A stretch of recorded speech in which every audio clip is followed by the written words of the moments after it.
So it's official, the Venom movie is happening. Sony has announced they're coming out with a Venom movie, the same movie they've been trying to push since 2008. Is that a good thing? Is that a bad thing? Should we be high hopes? Or should we really be expecting something like the disaster that was Spider-Man 3? We're going to talk about what we know, what we don't know, and everything in between today on the Geek Review.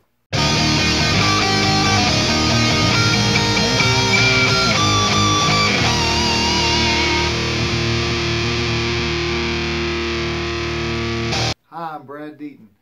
We're going to be talking about the Venom movie that has just been announced. Okay, so this is what we know. We know that there's a Venom movie coming out. We know that Sony's doing it. We know that this is something they've wanted to do ever since they failed miserably with the Spider-Man 3. So, what we think is going to happen, the rumor mill is, and when nothing's for sure, everything I say right now is speculation.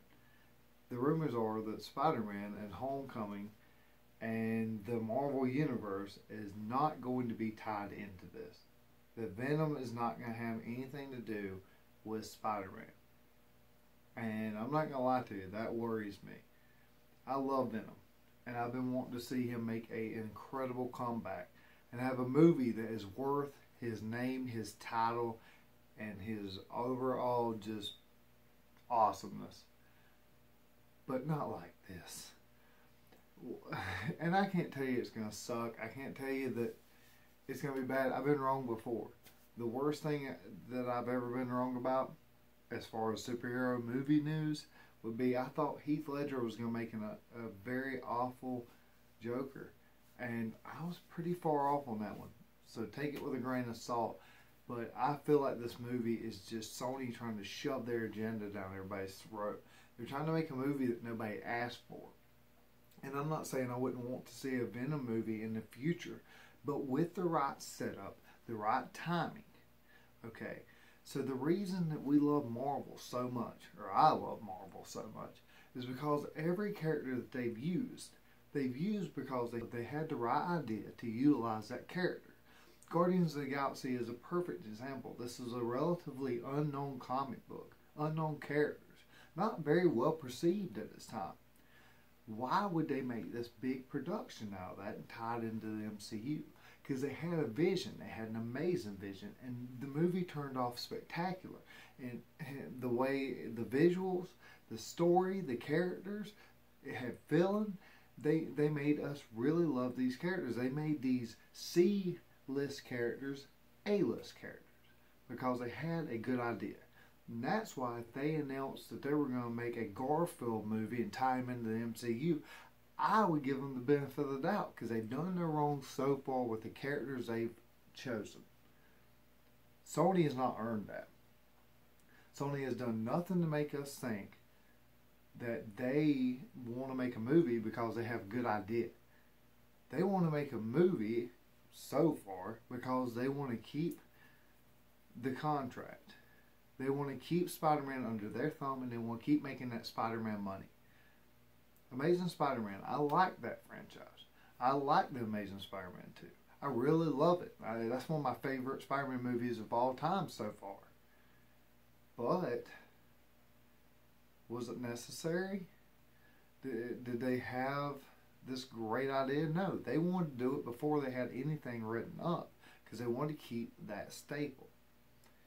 Okay, so now with Venom, I think they're doing the exact same thing. And I don't think a Venom movie, is worth the paper it's printed on if they don't tie it in right with Spider-Man and the lore and that whole Venom arc and everything that means. I would love to see it done right. I hope they do it right. But my gut feels like it's another stash and grab. Feels like they were forced to give their rights over to Marvel to be able to make any money off of Spider-Man because they had already hit the stop. They were a dead end for them. So they gave that that over Spider-Man, not completely, kept their stake in it, and was able to keep making money off of Spider-Man. But they didn't give this to Marvel. The way I feel is that since Spider-Man did so amazing in Captain America Civil War, that Sony's trying to cash in on that by bringing back these bad ideas that they had so long ago that never panned out. So I guess we'll find out. Like I said, Venom is one of my favorite characters of all time. Favorite comic book characters. Yes, I want to see him back on the screen. I want to see it done right. But am I going to get excited about something that I know that it's probably going to be screwed up?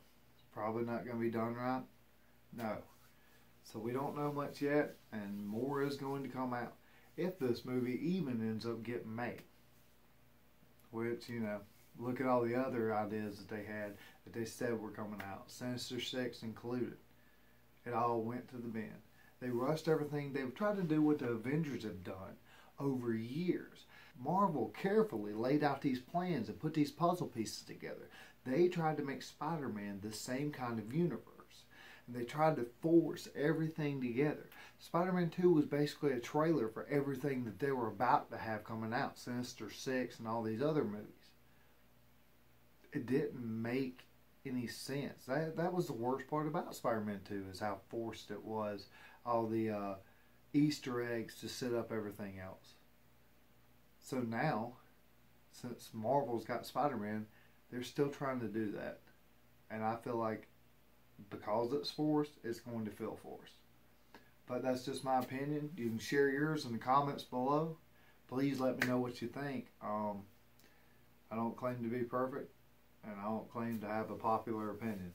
I hope you enjoyed this video. Maybe you agree with me, but if you don't, I'd like to hear your opinions. And I'll talk to you next time, and this has been the Geek Review.